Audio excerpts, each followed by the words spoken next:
Tajaajilli baankii akka Itoophiyaatti kennamu erga eegalee jaarraa tokkoon lakkoofsiseera. Kenniinsi tajaajila baankii waggoota hedduu lakkoofsisus keessumattuu hawaasni musliimaa tajaajila dhala irraa bilisa ta'e argachuuf baay'ee rakkachaa turuun ni beekama. Baankiin daldala Itoophiyaa kenniinsa tajaajila baankii maamiltootaa hunduma bira dhaqqabsiisuu fi aadaa qusannoo hawaasaa cimsuun tajaajila qusannaa baankii babal'isuuf yeroo gara yerootti hojii hubannoo uumuu hojjechuu irratti argama. Sababa tajaajila baankii dhala irraa bilisa ta'e argachuu dhabaniif baankiin daldala Itoophiyaa baankii tajaajila dhala irratti hundaa'e cinaatti waggaa kurnan darban keessatti maamiltootaaf tajaajila dhala irraa bilisa ta'e babal'isaa jiraachuu pirezidaantiin baankii daldala Itoophiyaa obbo Abbee Saanoo himaniiru.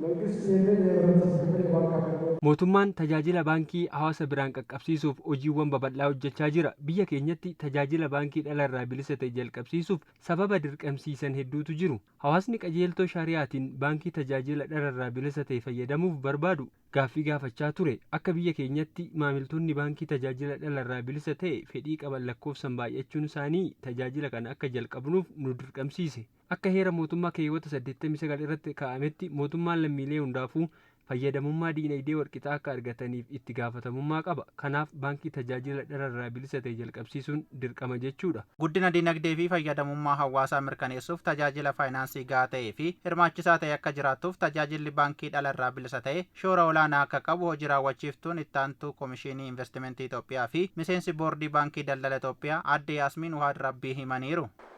በአንድ ሀገር የፋይናንስ አገልግሎት ተደራሽነትና አካታችነት መኖሩ ለኢኮኖሚ እድገትና ጉዲና ዲነግዴ ፊ ፈየደሙማ ሀዋሳ mirkaneessuuf tajaajila faayinaansii gahaa ta'ee fi hirmaachisaa ta'e akka jiraatuuf tajaajilli baankii dhala irraa bilisa ta'e shoora olaanaa qaba.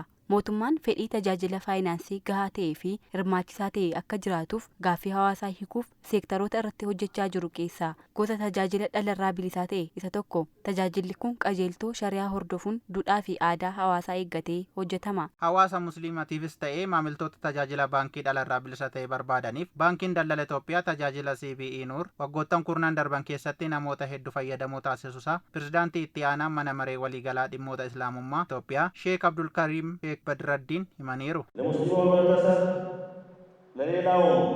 Baankiin daldala Itoophiyaa hawaasa musliimaatiifis ta'e maamiltoota tajaajila baankii dhala irraa bilisa ta'e barbaadaniif baay'ee waan guddaa hojjeteera. Waggaa 10f tajaajila walitti fufiinsa qabuu fi tajaajila si'ataa hawaasaaf kennaa waan turtaniif hawaasni baankii tajaajila dhala irraa bilisa ta'e fayyadamu galata isiniif qaba.